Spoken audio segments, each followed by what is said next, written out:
Good morning everyone.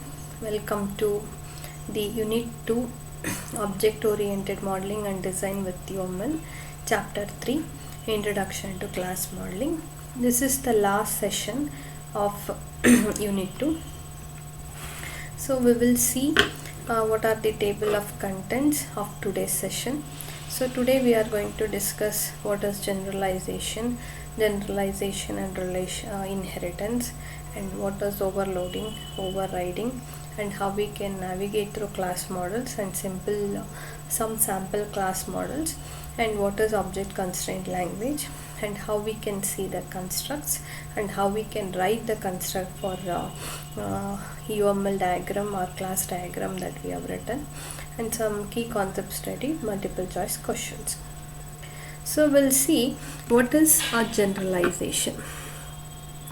Generalization is nothing but acquiring the properties from parent class to the subclass, and we say that it is a bottom to top approach because the deriving classes are clubbed together and making to a general class is called as generalization. So here there are some definitions or some concepts are given with respect to the generalization. Deriving a class out of a parent class having some inherited property from the parent class and some new property of the derived class. The meaning is we have parent class and parent class will have some properties. Those properties will be derived to derived class. Maybe some new properties added to the derived class or existing property from the parent class is used. The term generalization, it is used for the inheritance, and as I said, it's the bottom to the up direction, that is from derived class to the parent class. Generalization is the relationship between a superclass and one or more variations of the subclass. We can call superclass, parent class, base class are all one and the same. Subclass, derived class, child class are one and the same. Whenever we use parent class, we use child class for a derived class, base class, derived class, superclass, subclass. So we can use these terms for parent class and the child class. So superclass is one which holds some common attributes and association, but a subclass adds specific attributes, operations and association, and also adds some features extra to the subclass and inherit the features of their superclass. So we also say that generalization is a relationship, that is a relationship, and it is represented in the diagram, in the UML diagram commonly with a line, solid line with a large arrowhead pointing towards the parent class. So this is actually how we represent parent class and the subclass. Here vehicle is the parent class, bus, car, truck are the three subclasses.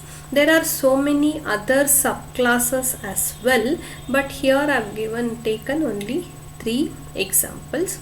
And here animal is the parent class, dog, deer, tiger are some of the subclasses. We can add as many you want. And animal is the general class. Here vehicle is the general class. This is generalization. As you see in the figure, from dog to the animal, we have a line which arrowhead towards the parent class. So there are some subclasses which are pointing towards to the base class or superclass or parent class. So we say that this is a generalization, how we represent in the UML. So we'll see generalization and inheritance together. So the term generalization, specialization and inheritance all refer to the same aspects. Why we say it is same aspects of the idea? Because generalization is derived class to the base class and specialization is base class to the derived class, and inheritance is acquiring the properties from the superclass to the subclasses. So in all these three terms we say it is one superclass and one subclass, or multiple subclasses should be there, and these multiple subclasses acquire the properties from the parent class. Maybe it is a bottom up or top down, or from base to derived or derived to base. We have the concepts of base class and child class. That's why we say that they all refer to the aspects of same idea. And generalization and specialization concern a relationship among classes and take opposite perspectives. So they take opposite perspective in the sense generalization is from derived to the base class, specialization is base to the derived class. When you view from derived class point of view, you are going from derived to the base, and when you are viewing in with respect to specialization, you are coming from general class to the specific class, that is base class to the child class. So that is why they say that they take opposite perspectives. Generalization derives from the fact that superclass generalizes the subclasses. So as I said, generalization is from derived to the base class, that is subclasses to the superclass. So that is why generalization derives from the fact that superclass generalizes to the subclass, and specialization refers to the subclasses refine or specialize the superclass. And now we'll go for what is inheritance. Inheritance is the mechanism, and also I can say that it is the object oriented feature. It is the feature we normally use in object oriented programming. It is used for sharing the attributes, operations and association through generalization, specialization, relationship. And generalization, it represents a relationship at the concept level, but inheritance, using inheritance we can implement a proper superclass and multiple subclasses, and they can acquire the properties from the superclasses. So here is one example of multi-level inheritance hierarchy with instances.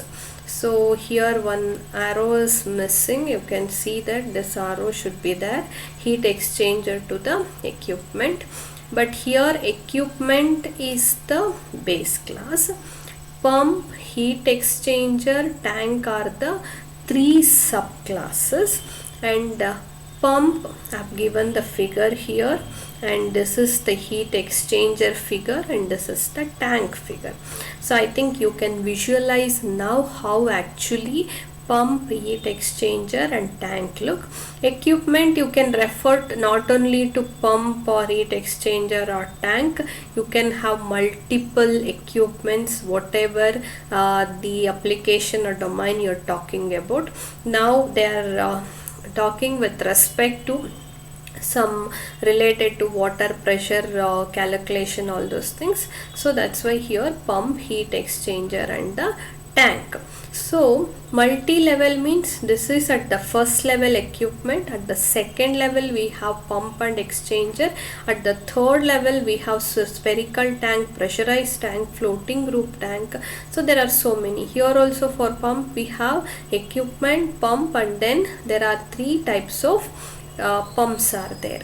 So here equipment has some 4 attributes: name, and what is the manufacturer and who is the manufacturer, what is the weight of that equipment, and cost. So these attributes are derived to the pump, heat exchanger and the tank. And here centrifugal pump, diaphragm, plunger pump, or all those derive the equipment attributes, and also they add some of the functions with respect to their operations. So here we have one example for heat exchanger with attribute and the value. You can see here heat exchanger don't have any attributes mentioned, but here with the value we have some attributes with the values are mentioned. So why we have these attributes? Because these attributes are derived from the equipment base class. So name equal to E302, that is the name of the heat exchanger. Manufacturer is the Brown company and weight is 5000 kg. Cost is something 2 lakh. And what is the area? That is 300 meter square. Tube diameter is 2 centimeter. Tube length is 5 ACM and pressure is 15 and shell pressure is 1.7. So this is how we actually represent, and you can see here the name, manufacturer, weight, cost are the attributes which are derived from the equipment. Surface area, tube diameter, tube length, tube pressure, shell pressure are the operations, and that is to be value to be calculated using in the heat exchanger class itself. So now we can say that equipment is the base class, heat exchanger is the subclass for that equipment class, and it derives the properties and it takes the attribute names and then it adds its functions and it will give some value. So this is how actually multi-level, in each level you can see some number of classes. So this is one example for the multi-level inheritance. Now we will move on to inheritance for the graphical figures. So as we already know that the class, a parent class with multiple subclasses, and then their subclass will have some other subclasses as well. And here you can see that there is one diagram is a class which has an association between diagram class to the figure class. One diagram can have multiple figures and it has some attributes: figure color, position, thickness, the type, and move, select, rotate, display are the operations for the figure. So you can take any figure. You can take for example triangle.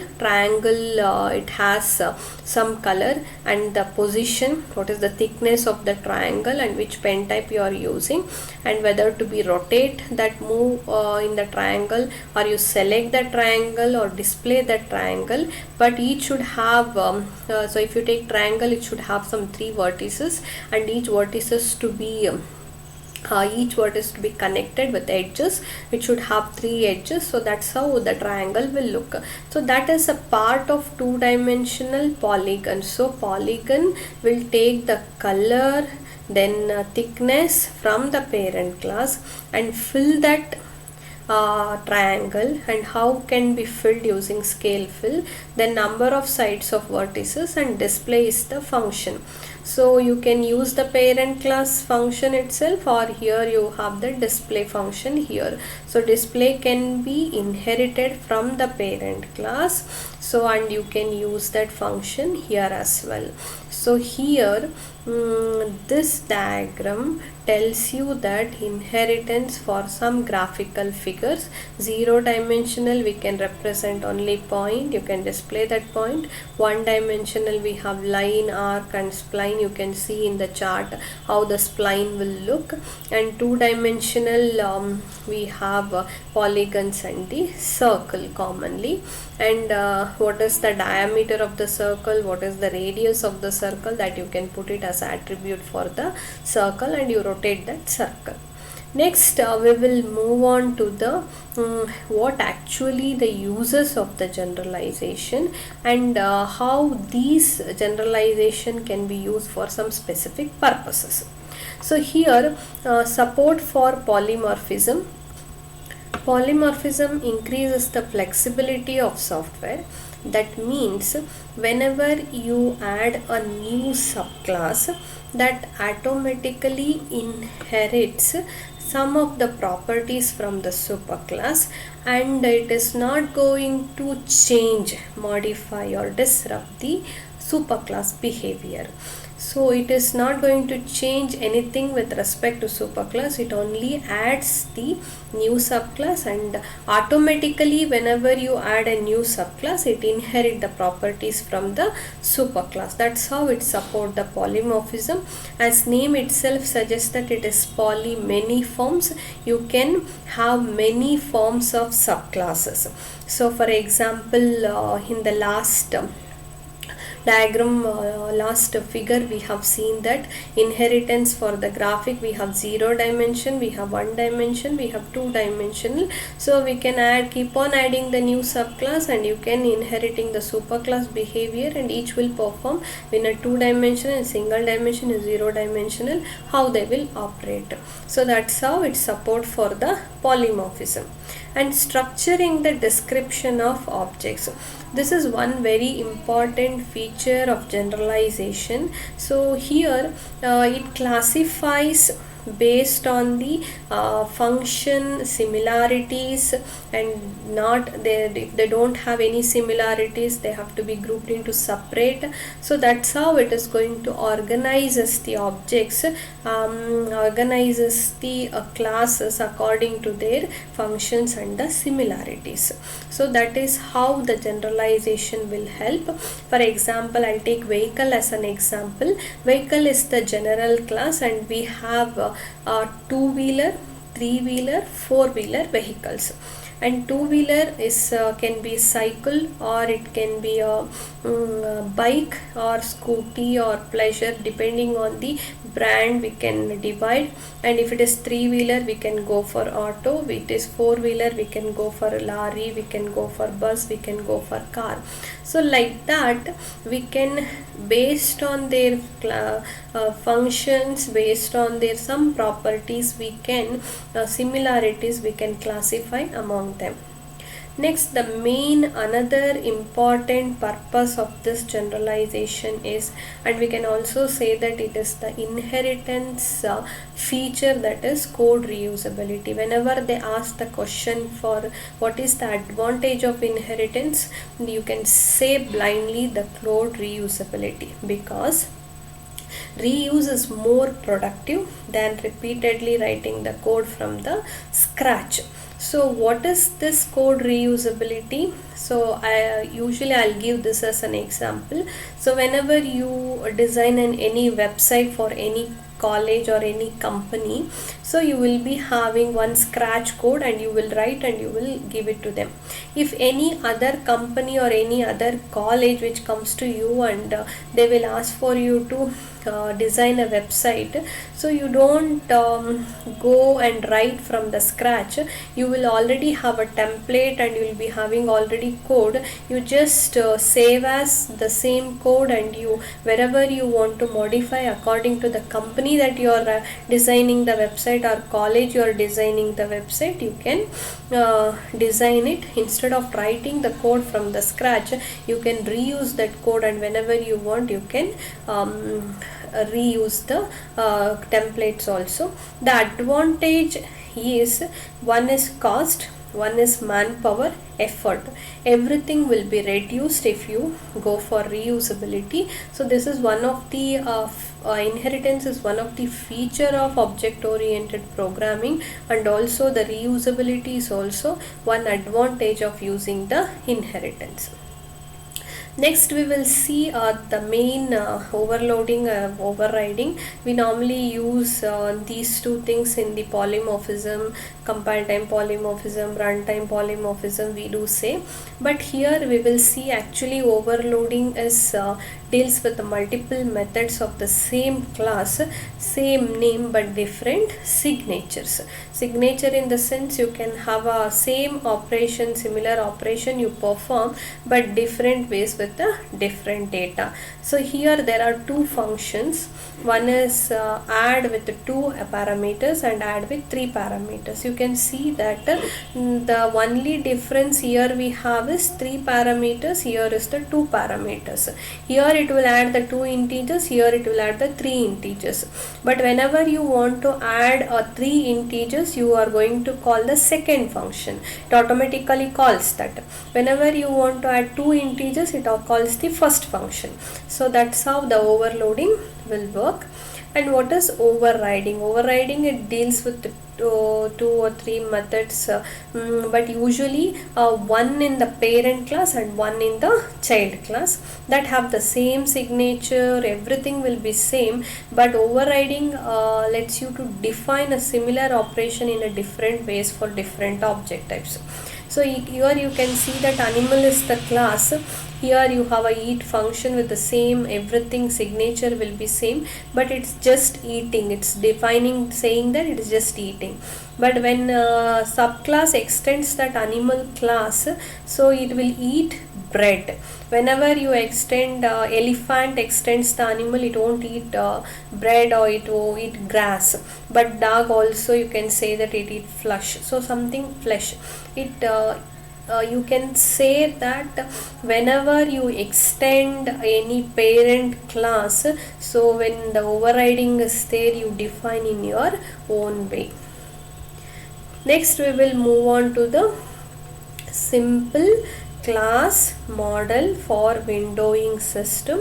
This is a very important class model, and this is the example. And here it has inheritance concept, generalization, multiplicity, qualifier name, everything is there, association name, order, everything you can see. So we will in detail we will see what actually this class model is. So here window, you can see my window in my screen. So you can see this slide, and this is the window actually. So it has coordinates, x1 x2 coordinates and y1 y2 coordinates. So you have to display this window with x and y line. So you can display this window, you can undisplay this window, you can raise the window to foreground or background. So something like that you can display the window. So once you have this window can be so many things. So you can see scrolling window. I think in the right side in your screen you can see one line bar, so that if you move on it will move forward and backward, go front and that is up and down. So that is what actually your scrolling window. And canvas is a region where you draw your graphics, and panel is also something where you can put some items into the panel like buttons, text boxes, something like that. So these are all some windows of subclasses of the main window. And here scrolling window has some xy points offset to scroll at particular point, maybe here xy point and here xy point. So that is what actually the xy offset is. And canvas is actually you draw something, it has 4 points, x1 y1 x2 y2 points. You can add the element and you can delete the element, because it's a place where you draw some graphics. So you draw some shapes. So that's what where we use the canvases. So we have a scrolling window has two subclasses. One is text window, another one is scrolling canvas. So you can see here text window, you can write some text, that is string, and you can insert the text and you can delete it. And scrolling canvas is also one subclass of scrolling window. So you can scroll a particular region in the window. So that is scrolling canvas. It is a subclass of canvas as well as scrolling window. And if there are two parent classes, we have multiple inheritance actually. And we have canvas has subclass called shape, and one canvas can contain multiple shape, that why one is star multiplicity, and it is a window type. And here you have multiple elements. You have color and line width are some of the attributes. And panel item you can add at a particular place xy value to be calculated, to be known, and where you put that, maybe it is a label, maybe it is a button, maybe it is a combo box, it's a text box. So whatever you add into the panel, so panel item when it is added, it notifies that, and it action will be performed. And this also has some multiplicity 1 star, because text item, panel item or all are the events. And here we have a button class. Choice item, as I said, choice box, combo box, you can enter the choices and you can give the value for it.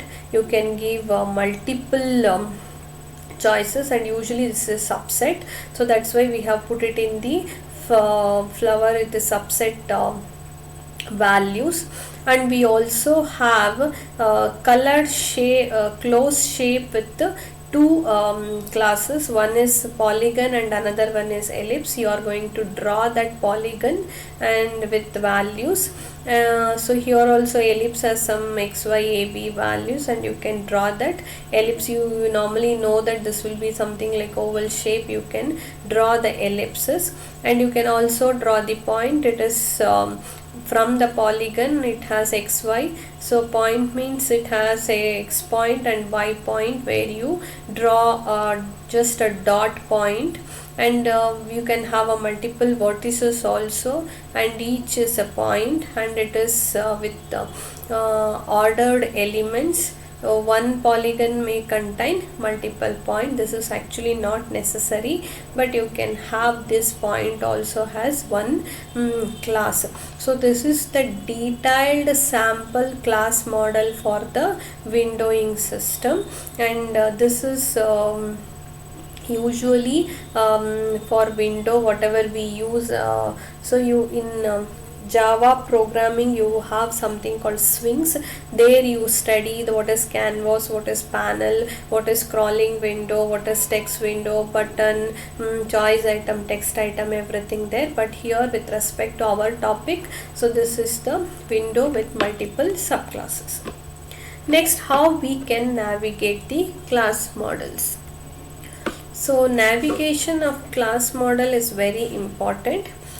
Because it expresses certain behavior, and it uncovers some hidden flaws, and it omission which can you then repair. So meaning is that, so navigation helps us to remove some problems. Some problems are there, some flaws are there, some if any problems are there, you can remove it and you can omit that, and you can repair it later, so that it will make you to navigate through the model. I'll give you one example. So whenever we navigate from many to many association, many to many multiplicity, one class to another class, it usually yields a bag. Bag, we know that it is a collection of elements with duplicates are allowed, but duplicates not required. So that time you have to convert that into a set. Set, we know that duplicates are not there. So that's why, so when you navigate through a particular class, it makes you to remove that any bags and make that as a set, and duplicates are to be removed. That's how it helps the navigation, and it removes some of the problems, and it will hide some flaws in that, and it will only focus on the which is very important. So object constraint language is one language that we use to show or to navigate through the class model. This is a language, it's a declarative language and describing the rules applying to unified modeling language, and developed by IBM, and is now a part of UML. So UML incorporates a language that can be used for a navigation as OCL. So this is the example class model for managing the credit card account. So here we have institution is the first class, and it has some properties, attributes, name, address and phone number, and it has multiple credit card accounts. Each will be having an account number. So the account number, it's a part of institution. So that's why account number is qualified for the institution class. So when it was many to 1, it will be to 1 to some 0 or 1 number. And this credit card account will have some attributes, because maximum credit and the balance and statement date is the qualified, because which credit card account at which date you have transacted, that statement will be in the statement date. And each credit card account have a mailing address. So mailing address to a customer can have multiple mailing addresses with the accounts, because customer will be having multiple accounts with a multiple address. And for each statement we have a transaction to be done. Transaction is done means we have paid interest, we have purchased something, we have paid the fee, we adjustment interest. So based on that the transaction is done. So how we can navigate through credit card account class model, so that we will see in the next slide. So this is just a simple example that I've taken it from the net. So how actually the constraint will look and how actually the OCL equivalent is there. So I'll just go through some of the constraints. The age of a person is not negative. We know that not negative means it should be greater than 0. So age is the attribute, and they are talking with respect to the context of a person. Person is self, that's why self dot age is greater than or equal to 0. Then next point is a person is younger than its parents. So the age of a parent should be less than, age of a parent is greater than the person you are talking about. That's why the age of self dot parents, it should be greater than for all the age. So that is like this. They have given so many examples. So a person has 2 parents at max. The parents size should be less than or equal to 2. That means maximum only 2 parents. So like that we have so many equivalent OCL constructs are there. So we will go through. The first registration of a car cannot be before it is built. The registration should be greater than the construction year. And also every person has a car, at least one car which is younger than the person. So first you have to go for construction year, then calendar year, and then the car. So in this car it's greater than, empty, it implies that the car should exist first, and if it exists the calendar year, then the construction year is less than the age. That is at least 1 year. The person has a car, has at least one car which is younger than the person. So younger than the person means we have to calculate the age of a person and then the car construction year, then you minus that, you will get some year. That year should be less than the age of a person. Next, nobody can be his or own parent. So self dot parents excludes the self value. So like that we have so many examples. Now we will how we can construct the OCL. We have so many constructs in the class model. One is an attribute, operation, simple association. We know that attribute, it's the property of any class or object. You can traverse from object to the attribute value. Source object followed by dot and then the attribute name. So here this is the object and this is the attribute. So there are some operations. So operations you can perform using the arrow, and then we have a simple association, object name and then the association. So here you can see that customer to mailing address, set of addresses for a customer, and it has a many multiplicity. If you want to go for a particular single value, you can go for credit card account dot mailing address, it's the single address. Next, qualified association. Qualified association is the statement. So credit card account dot statement is which date the statement has done. So that date where you will get. Then association class, given a link of an association class and you can find the constitution objects, and vice versa. Means there is association and each association will have a class, and generalization is implicit, and filters you can do using the select operation. Here in the building the OCL expression, as I said in the previous slides, so many to many association will normally yield a bag, so that bag you to be avoided using the set function. So here also we have a class diagram, which is mailing address. Address is the attribute, person name is the attribute, and person has own stock with company and the company name. In this we have address, we have person name and company. So you can see here person John, he has address with this and address with this also, and he owns stock with the same company, G company. Mary also J, same company, and person Sue also in the same company. So the mailing address to person is multiple, and person to company is mailing, that is its address. There are two addresses for a person John and for a person Mary. So one is 456 State and 789 First.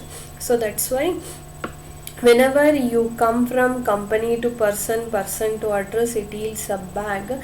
So so that's why it has to be converted into a set. Next we'll see some of the OCL expressions. What expressions occurred for a credit card account within a time interval? So time interval means start date should be less than or equal to the transaction date and greater than or equal to the end date. So next, what volumes of transaction were handled by an institution in the last year? So institution in the last year means you have to access from the institution. Next, from the institution to credit card account, then statement, then transaction. Because when you see a diagram here, institution, credit card account, then statement, then transaction. So here also you have to write in that way, statement and then transaction. Select is used to filter something. So here what we are filtering, we are only handled institution in the last year. Last year means transaction start date and end date, and amount should give the sum. Sum is the function where it calculates the volume of transaction. Next, what customers are patronized merchant? So that is frequent customers in the last year, any kind of credit card. So that you can do using the select function, and then statement and account mailing address dot customer. So it, as I said, it will yield a bag. That duplicates are allowed because same frequent customers may be there. So that's why you have to go for as set function. As set function, it will convert duplicates are eliminated, and only it will give the distinct values. Next, how many credit card accounts does a customer currently have? So customer accounts means customer to mailing address, then the credit card account, then it will calculate the size. Then if the total maximum credit for a customer, so customer to address to account, then the maximum credit, that sum will be calculated. If it is a credit, the sum, the customer credit card account is the size function you can call.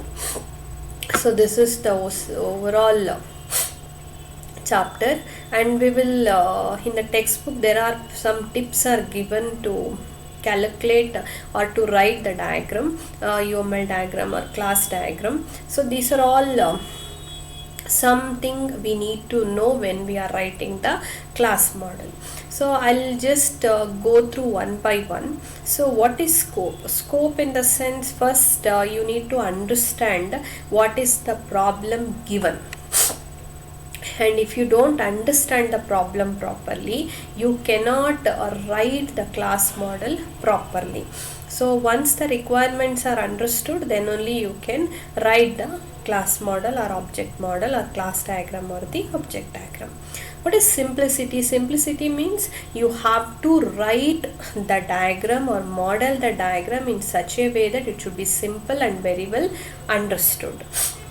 Next you have diagram layout, so it should be represented in the form of a diagram, and also you should see to that class names, objects names are written properly, because in the next practical step is name. So name you need to specify properly. If the company is having multiple people are working, so each people will be represented as an employee, so you have to specify that as an employee only. So that's how you define a particular name for each class. Employee can have multiple names, that names will be in the object diagram. And next we have a references. If object have some references, so you don't write it in the object itself, better to make them as an association. So if a company is the one which has some multiple references, so you have to make that company name as a one class. Next, what is multiplicity? Multiplicity is the term we use to how many instances of one class associated with a single instance of other class. So that how we can represent with numbers 1 star, then 0, 3 to 5, so whatever may be. For example, I'll give you one company or one college can have only one principal, that is 1:1 association. One college can have multiple students, that is 1 to many. And one college can have multiple faculties. That faculty may not belong to the multiple colleges, but if they want to belong to the multiple colleges, they will be a part-time faculty. They may belong to the multiple colleges, then it will be many to many. So that's how you can represent the multiplicity. Next, association end name. So each association should have a proper end name. That end name you should represent with the proper names. And each association can have some duplicates values it's going to give, then it will be a bag, that means duplicates. If duplicates are in the order, that will be a sequence. And each class or object can have some properties are to be defined. Those properties we call it as attributes, and there is a relationship between two classes, that is the association, and we have to represent these properly. And if it is a qualified association, for example, one bank can have multiple accounts. So account is account number, so that account number to be qualified to the bank side, that is many to 1 is converted into a 1 to 0 to 1 condition, 1 to multiplicity. Next, generalization levels you need to represent, that means superclass subclass relationship. Each subclass has to derive some properties that you need to mention properly. Overriding features, if any class subclass overriding the superclass, make sure that the same signature, same function name is used, and also it is going to define the definition in its own way. And whatever the model, attributes, association, diagrams you have written, that has to be reviewed by your manager level or by your peer reviews should be there. Then only that will be a clear presentation or clear model.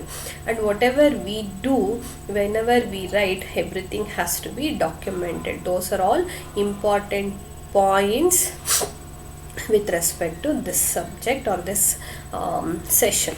So I think we have completed this whole unit 2 object oriented modeling with UML. So now I'll just summarize the concept that we have studied. We have studied the class model. It's a static structure. It will show the relationship between the classes. Object is an instance of a class. It's a thing. It's going to represent the identity, and class is a group of objects. And you can have everything grouped together into a particular class. Attribute is a property of an object, and it has some property. And operation is a function or a procedure for any class or by the object. And link is a between the two objects there is association is between the two classes, what is the relationship between them. And multiplicity is, as I said, it's the multiple instances of or different instances of a class, which how many instances of the other class. And we have to mention the qualified association, that means many to one will be converted to one. Generalization, inheritance. So these are the concepts that we have studied. So we will go with some multiple choice questions. So language used for navigation of class model is, as we know, it's object constraint language. Attribute is a data item, it is held by the class. Operation can also be described as a behavior. It's a behavior, it's not a method. It's you say method but when you implement it, but usually operation is just a behavior or the function or a procedure. Which of the following statements are true with respect to class diagram? Class symbols must have at least name compartment, so they should have name compartment. Generalization, specialization, relation between a superclass and subclass captured by the inheritance, true, because all usually give the same idea. Overloading and overriding both are same, no. Overloading they have a different signatures, but overriding they have the same signature. Notation used for generalization in UML is directed arrow towards the arrow mark towards the base class with the triangle at the head. Next we have another question. The given diagram is an example for generalization, abstraction, aggregation and dependency. So it's an example for generalization. If it is inheritance, so inheritance also is one example you can say, but according to the options given, it's a generalization. OCL constructs include classes, operations, attributes, everything they are going to include. The last one, three main uses of generalization relationship are code reusability, structuring of the objects, polymorphism. These are the three main uses of generalization. So this completes overall the unit 2 or module 2, object oriented modeling and design. So thank you for your cooperation.